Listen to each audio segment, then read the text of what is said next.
Kenya is changing for the better.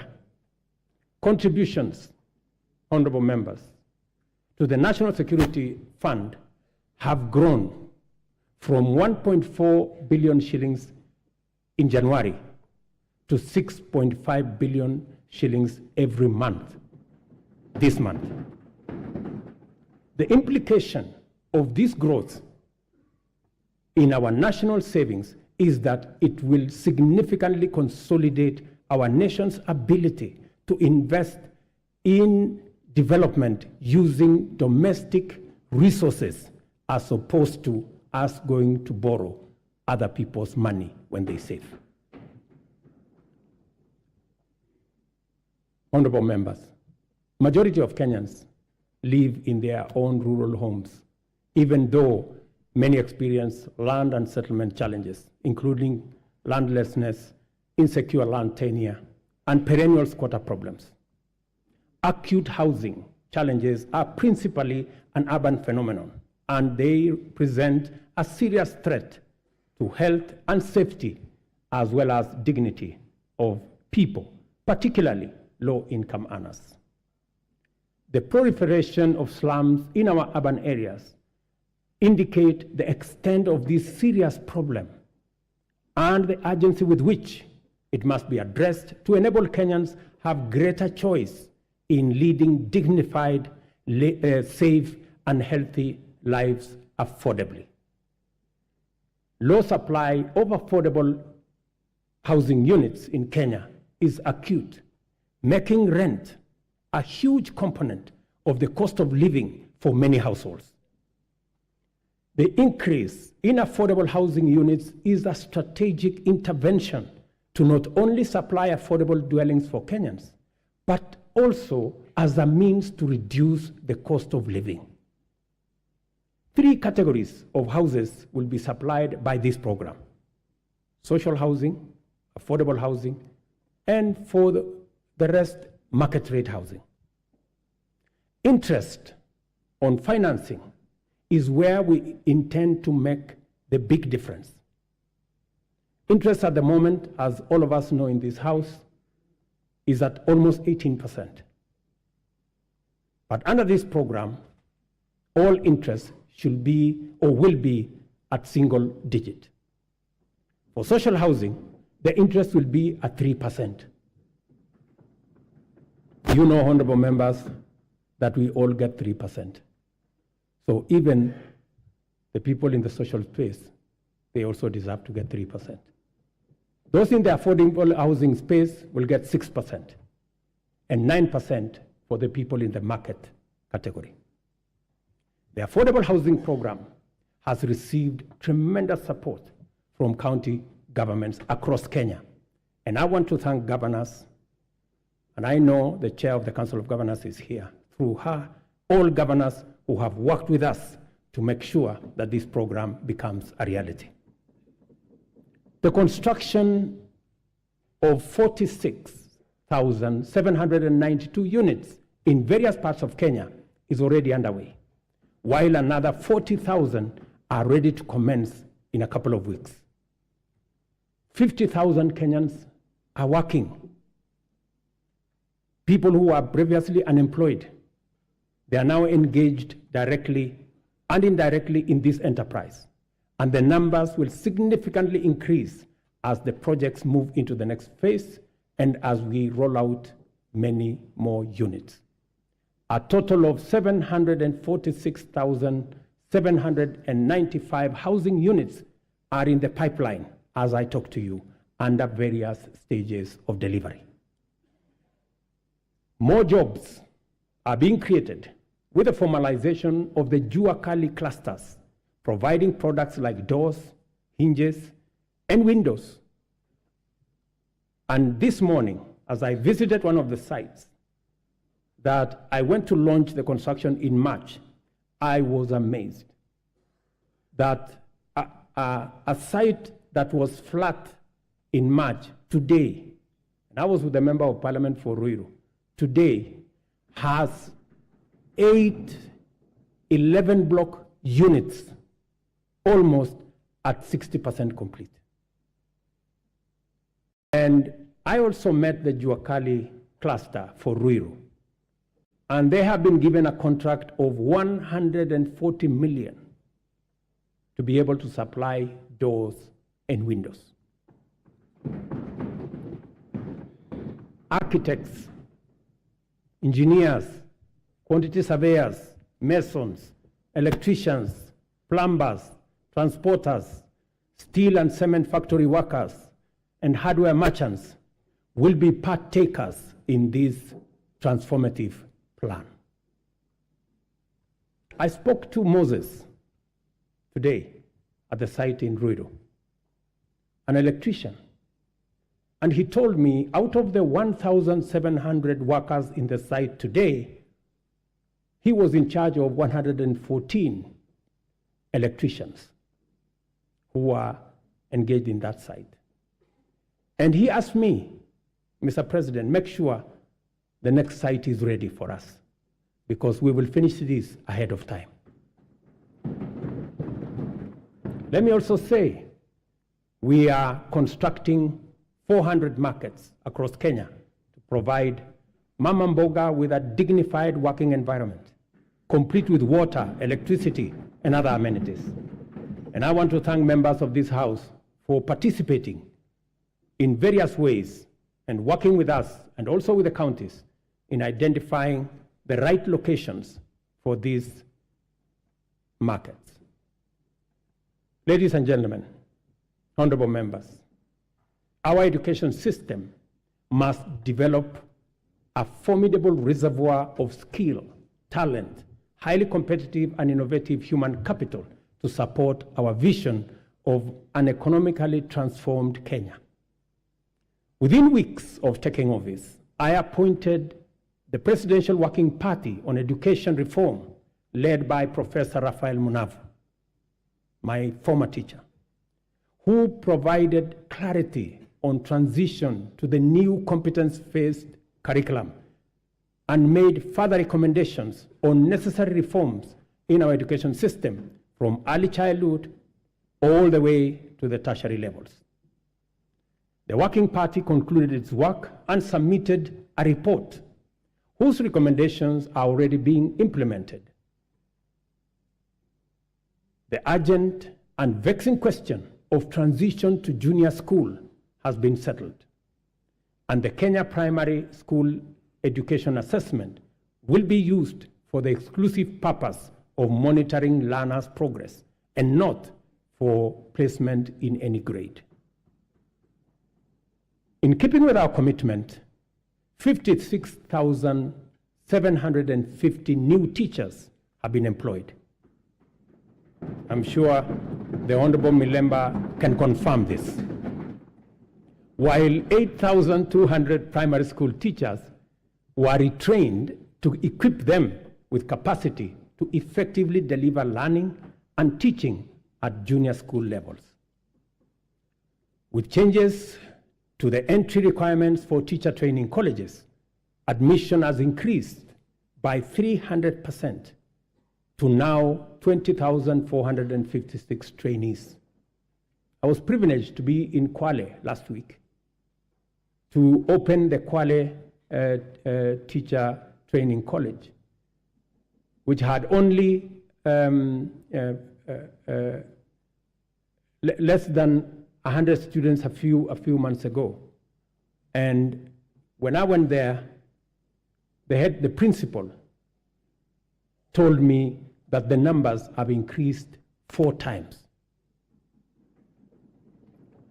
At the tertiary level, the Working Party recommended an overhaul of the existing education funding framework to a variable scholarship and loan model in order to address the financing gap which denied many Kenyans the opportunity to pursue tertiary education in our universities and TVETs, but also created many complications in our universities and institutions of higher learning that by last year, our universities had accumulated debts of close to 60 billion Kenya shillings.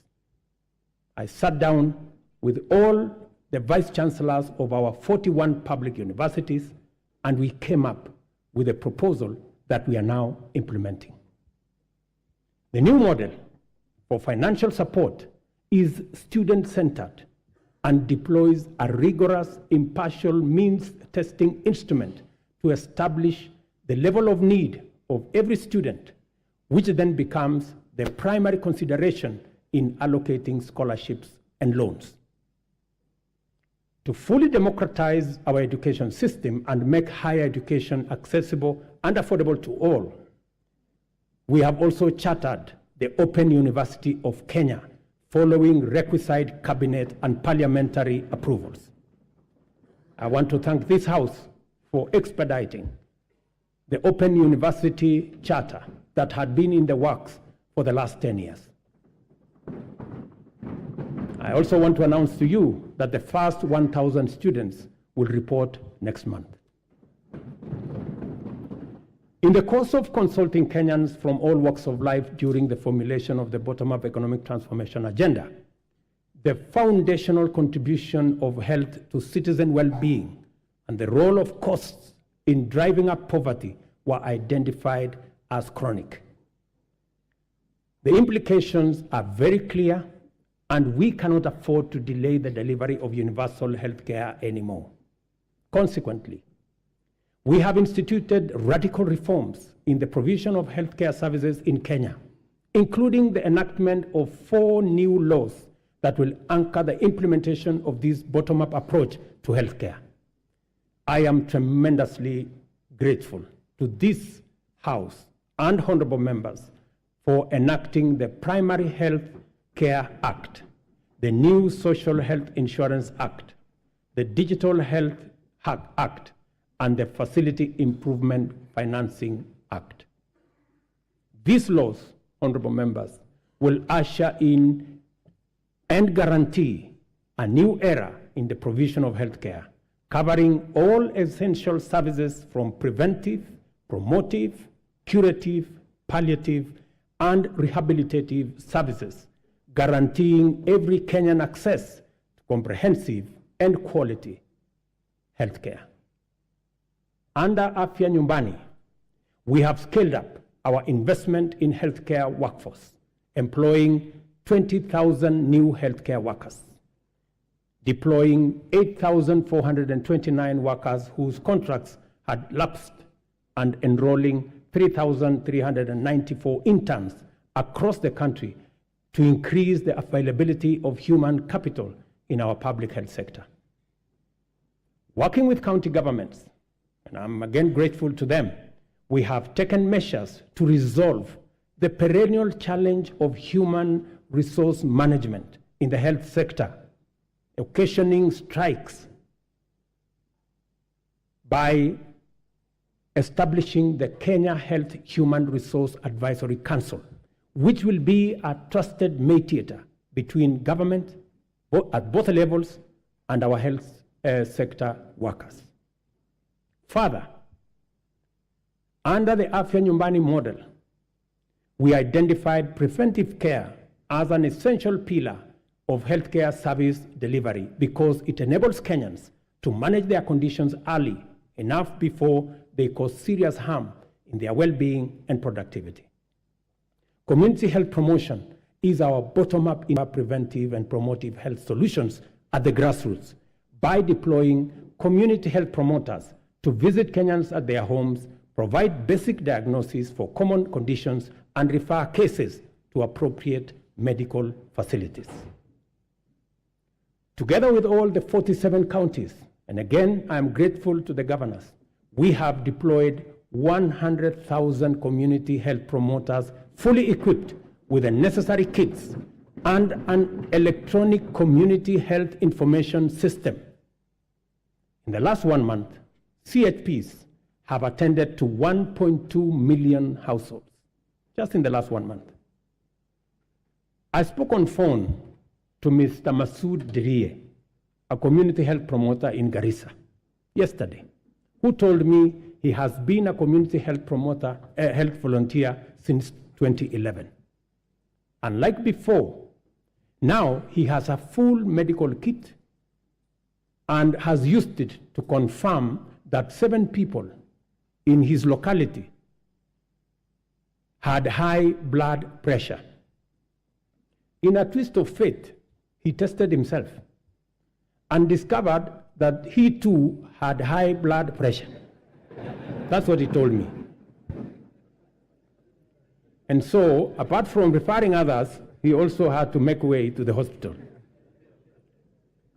Mr. Obembi Ogutu of Homa Bay told me that the program now makes primary health care a paperless engagement, saying it had started to reduce queues in hospitals. Through the Facility Improvement Financing Act 2023, we have established a framework that confers financial autonomy to health facilities, enabling them to retain funds generated with a mandate to improve facilities, capacity, and to provide healthcare services within that locality. In addition, the Kenya Medical Supplies Agency, as part of many radical reforms, will now deploy ICT to manage supply chains of essential health products and commodities. As a result of this small intervention, KEMSA has improved its stocking rate from 40% to 60% in the last 5 months. And we are now targeting 80% by March next year. As is becoming clear, we cannot hope anymore to deliver services to Kenyans in their millions across the country with any measure of efficiency, integrity, transparency, and accountability without ICT. From education and health to agriculture and financial inclusion, digital technologies reign supreme in transforming service delivery, governance improvements, and catalyzing efficiency throughout the economy. We have commenced the rollout of 100,000 kilometers of the last mile fiber optic connectivity to make reliable high-speed internet available throughout Kenya, along with 25,000 free Wi-Fi hotspots in all market centers. The rollout, and I was given a statistics by the end of this year, the first 2,200 will be rolled out, and another 1,450 ICT hubs in every ward. I want to thank the membership of this House for considering to change the NGCDF Act so that you can also deploy those resources in the ICT space and enable millions of young people in your constituencies and wards to access internet and technology for digital jobs, e-commerce, and to give them the possibility of working on remote jobs. I have engaged the chair and committee of this House in that space. We have agreed on the model of how the ICT hub will look like, and I am truly grateful that Parliament came through and considered changing the law so that we can work on this together. We have expanded digital provision of public services to encompass 13,000 services to date, and it is my commitment to ensure full digitization by the end of next month. Our decision to enhance efficiency and integrity in the provision of government services has gone a long way to improve revenue collection. Working with the private sector, we launched the local assembly of affordable smartphones last week in Athi River. Digitization and automation enhance service delivery and citizen satisfaction, and also assures greater accuracy, transparency, and accountability, and reduces opportunity for corruption in the course of transacting with government ministries, departments, and agencies. Corruption, honorable members, wastage, inefficiency, and negligence are serious threats to our transformation agenda and unacceptable practice that has no place in our nation. I have given my firm assurance to the people of Kenya that cases of misconduct and corruption shall be dealt with ruthlessly, with finality, and expeditiously. I ask this Honorable House to finalize the Assets Declaration and Conflict of Interest Bill to further tighten our anti-corruption policy framework and eliminate space for those who want to steal our money. The security and safety of all citizens is our foremost commitment and most fundamental obligation, without which every other endeavor is not possible. The reason why Kenya has continued on the path of steady progress is that we have maintained stability, peace, and security by affirming our territorial integrity and maintaining internal tranquility. This is not to say our country has not had its share of security challenges.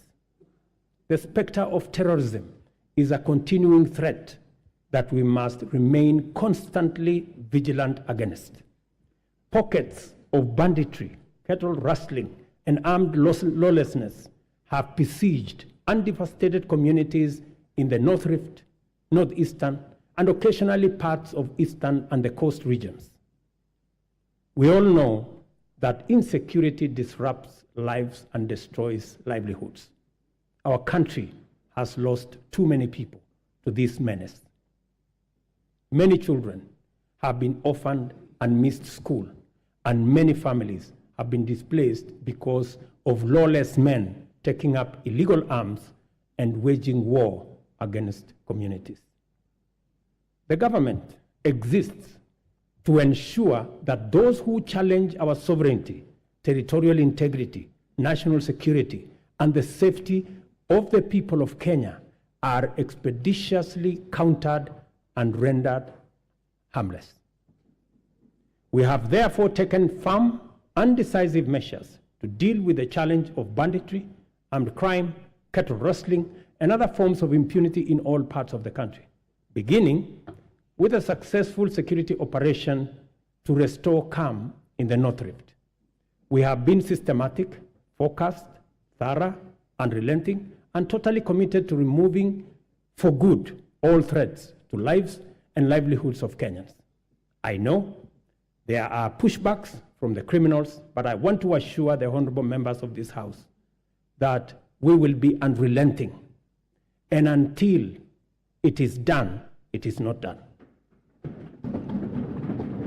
In discharging this commitment, we have been mindful not to use security imperatives to commit impunity, including misuse of resources and extrajudicial infringement on freedoms and fundamental human rights of citizens.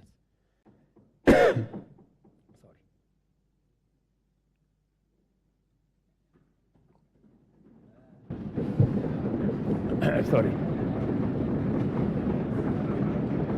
We are conscious to provide security as a public service for the benefit of law-abiding citizens and as a guarantor of economic growth. Therefore, our security services have been committed to a citizen-centric, rights-focused, inclusive, and community-based security strategy. I am therefore quite clear that there exists no tension between the effective delivery of security services and the upholding of human rights and fundamental freedoms. We can be and therefore must be secure, yet free and democratic. In order to entrench our all-of-society coalition, we have resolved to enhance diversity and inclusion by expanding enrollment in the National Youth Service as an agency to capture young people at the bottom of the pyramid.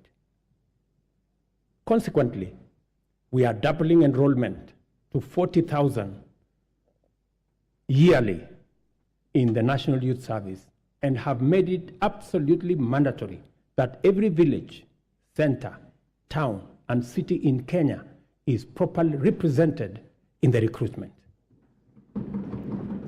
To consolidate this proposition, we have directed that 80% of future recruitment to all security services from the military, the police, KWS, Kenya Forest Service, and all other security agencies.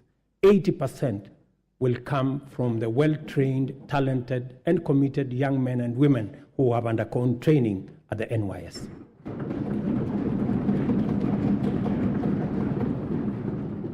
Kenya finds itself continuously summoned to its duty of care to serve as a reliable anchor to our region's security, peace, and stability. We continue to answer our historic, moral, and strategic responsibilities to deploy our resources in solidarity with our region in general and our immediate neighborhood in particular. To prevent the imminent collapse of Goma in eastern DRC, which would have had serious consequences for the wider East African region, we deployed our troops under the East African Community Regional Force. We have continued to anchor the fight against Al-Shabaab in Somalia under the Africa Union Transition Mission in Somalia. The Kenya Defense Forces continues to make Kenya proud, and I salute them. It is our firm position that only a democratically accountable system that is sensitive and responsive to the adverse and diverse composition of Sudan can secure that country. Given the regional interconnectedness, together with the Kingdom of Saudi Arabia and the US, we have engaged the Jeddah process as IGAD to fashion a framework that will be best placed to successfully deliver peace in Sudan.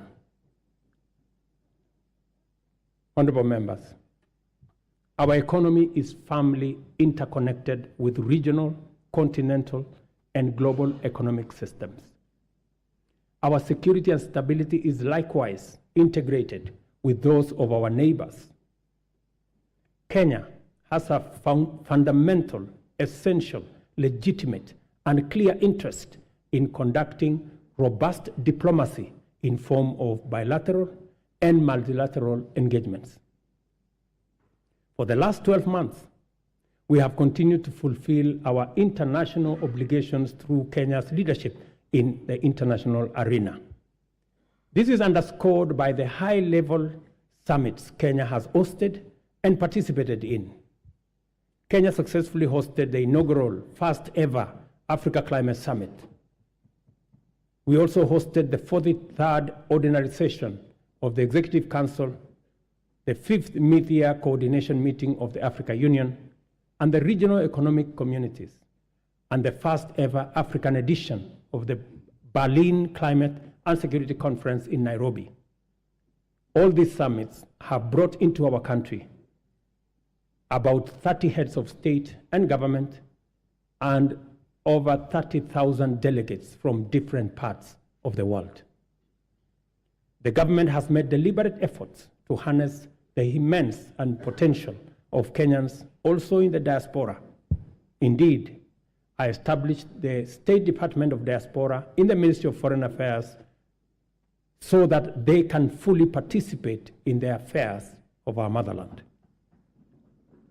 I have committed to work collaboratively, consultatively, and collectively with the counties and all Kenyans to uphold our cherished national values as human dignity, equity, social justice, national unity, inclusiveness, integrity, good governance, transparency, and accountability. I encourage all honorable members and indeed all Kenyans to embrace an open mindset in regard to national strategic interests and to leverage on our rich heritage and diversity. One of the greatest strengths of our country is our capacity to devise bold, unprecedented solutions to our threats and challenges, create imaginative strategies to avert danger, and chart new paths to deliver us from adversity. There is no doubt that our nation has been confronted with immense pressure emanating from political misunderstandings sometimes and electoral disagreements. And it is because we have a robust democracy, which we are very proud of. Such pressure can disrupt lives and livelihoods and undermine our economy. Thankfully, Kenyans always find the moral strength and political imagination to reach across the political divide and engage in dialogue in the spirit of goodwill, fraternity, and commitment to the national interest and the welfare of the nation. It would be, honorable members, remiss of me not to mention the ongoing bipartisan process of national dialogue that has enabled our leaders to find common ground on many of the issues whose resolution will accelerate our transformation, deepen our democracy, and enhance national unity. Specifically, I thank the two co-chairs, my good brother, Stephen Kalonzo Musyoka, our former president, and the leader of majority in the House, Kimani Ichung'wah, for doing a wonderful job. Congratulations, gentlemen. I salute the courage and patriotism of my fellow leaders who have embraced national dialogue and engage and encourage all of us to keep up the noble work of bringing Kenyans together. There is so much to report about the progress we have made in serving the people of Kenya and transforming our economy. I have provided only a summarized highlight of the most salient instances of transformational progress in my address. It is my pleasant duty to hand to the speakers of the Houses of Parliament the three reports in full as follows: the 10th annual report on measures taken and progress made in the realization of the national values and principles of governance, the 10th annual report on progress made in fulfilling the international obligations of the Republic of Kenya. Number 3, the 10th annual report on the state of national security. I will not hesitate to acknowledge with profound humility that a lot of the successes we have achieved in delivering the bottom-up economic transformation agenda was due to the patriotic support and solidarity from members of this House, both in the Senate and the National Assembly. We are fortunate to be attempting this ambitious historic project of radical change in a bipartisan era when dialogue, consensus, collaboration, and partnership have replaced dissent, contention, conflict, and disarray as the operating principles of political discourse. Issue-oriented politics, honorable members, is not just a democratic necessity and a pathway to sustainable transformation. It is the most effective way of mobilizing diversity for collective national good. As the world reels from the destructive assaults on democracy and the relentless subversion of human dignity, freedom reigns supreme in our land, and our democracy grows deeper and more robust by the day. Our collective resolve as a nation to further entrench constitutionalism, democracy, good governance is a unique quality, confers on us an incomparable advantage: the power to face the future without fear, to imagine a transformation that extends to posterity and envisions prosperity that benefits our children's offsprings and beyond. As long as we put the welfare of the people of Kenya as our central agenda and play our respective roles in ensuring that government is effective and accountable, efficient and transparent, Kenya's best fortunes are well within our reach. I am persuaded, honorable members, beyond any reasonable doubt, that we shall achieve transformation beyond our wildest dreams within this generation. As a leadership and as a people, we have a historic opportunity to preside over the greatest transformation and progress ever witnessed in our nation. Kenya is a nation of brave, hardworking, enterprising people who are determined to prevail in the struggle for economic freedom and win the race for prosperity. In a nation like ours, great deeds will be accomplished whenever and wherever opportunity exists. This is why the hard work we have done is already showing the promise of abundant fruit. We have laid a firm foundation for rapid development, and Kenya is no longer on the marks. The state of our nation at this moment in time is prepared, all set, and ready to go. I thank you, God bless you, and God bless Kenya. Thank you very much.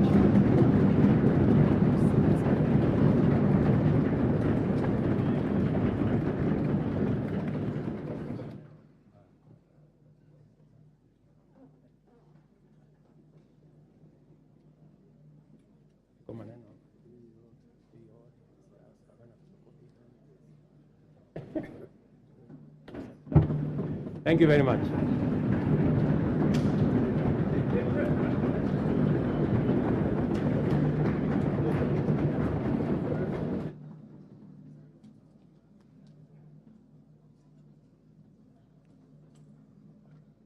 Honorable members, please be upstanding.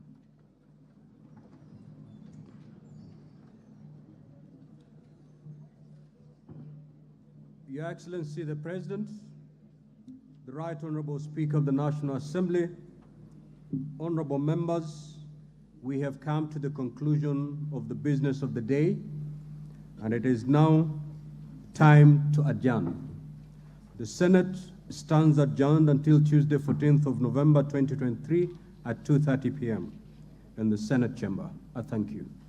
Honorable members remain upstanding. Honorable members of the National Assembly, the National Assembly now stands adjourned until Tuesday, 14th November 2023 at 2:30 p.m. May I also take this opportunity, Excellency the President, to invite all honorable members and our guests to a reception at the Parliament courtyard.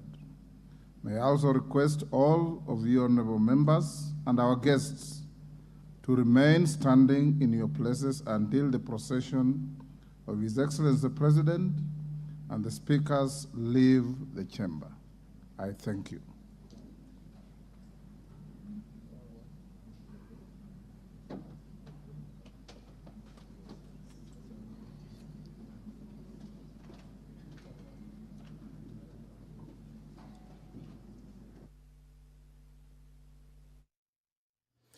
You have been watching a special coverage of the proceedings of Parliament of Kenya, a joint sitting of the National Assembly and the Senate, where the President of the Republic of Kenya, Dr. William Samoei Ruto, has issued the State of the Nation address. This live broadcast has been brought to you by the Parliamentary Broadcasting Unit in conjunction with the Kenya Broadcasting Corporation. My name is Edward Kabasa. Good evening.